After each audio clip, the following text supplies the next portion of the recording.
Hello, Nat here. Let's take a look at what's been making news. A new survey's found 2/3 of Aussies think face masks should be compulsory in public spaces across the country, even in areas that have no active cases. We find out what you think. When should you wear a mask? Well, according to more than 2/3 of Australians, whenever we're out in public. That's right, the COVID-19 Monitor survey, done by Vox Pop Labs in partnership with the ABC, has found that more than 2/3 of people think face masks should be mandatory in all public spaces in Australia, even in areas where there are no cases of COVID. That means wearing them at the park, at the cinema, at the shops, well, you get the picture. Face masks are already compulsory for Victorians over the age of 12 when they leave the house, and the New South Wales government wants people to wear them too, especially on public transport.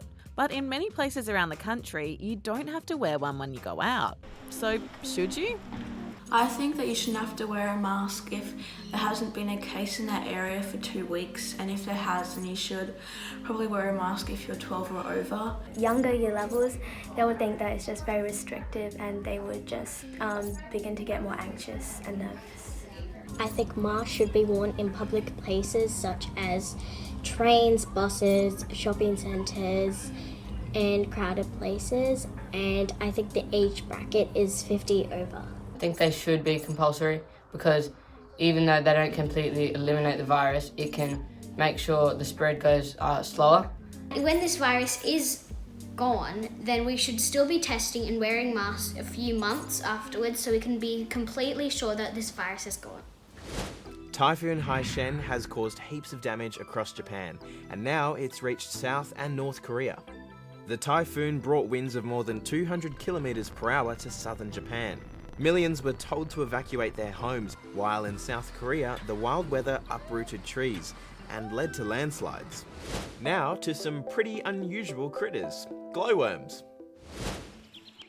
This is Wollemi National Park in New South Wales, an area hard hit by last summer's bushfires. It's also home to these.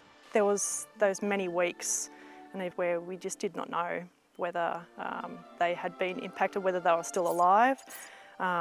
We had no information whatsoever.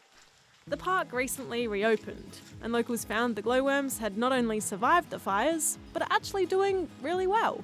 To be able to see them from one end of the tunnel to the other end was really quite incredible, and it's something that I hadn't seen in many, many years. That famous glowworm glow is created by a chemical reaction, designed to attract their prey. Other, smaller insects get stuck on these pretty sticky beaded lines, which are made from water and wee. Gross. Glowworms don't like bright lights or loud noises. Ugh, and I can relate. While they're called worms, they're actually the larvae of a type of fly. So I guess they're shiny maggots? Shiny maggots that people here are really happy to still see shining. Or glowing, or whatever. I'm feeling pretty creative today, so let's enjoy some art. You might have decorated eggshells before, but did they look like this? Boyko from Ukraine has made a name for himself by decorating and carving eggshells into designs you've probably never even thought of. Some featuring eggs inside eggs, Swarovski crystals, and intricate metal patterns. If you want to get one for yourself, well, you could pick one up for around $690. Tractors. Some people use them for farming, but others use them to make gigantic pieces of land art. This tribute goes out to Dante, the poet from Italy who lived 700 years ago, and it was made by Dario Gambarin, an artist from Italy who lived 700 years later. There's been a rumour floating around on social media that this guy, Neil Buchanan, is the real identity behind Banksy, the famously anonymous street artist. He's actually the old host of a TV show called Art Attack. Talented, yes, but Banksy, no. For years now, people have been trying to figure out who the elusive artist really is.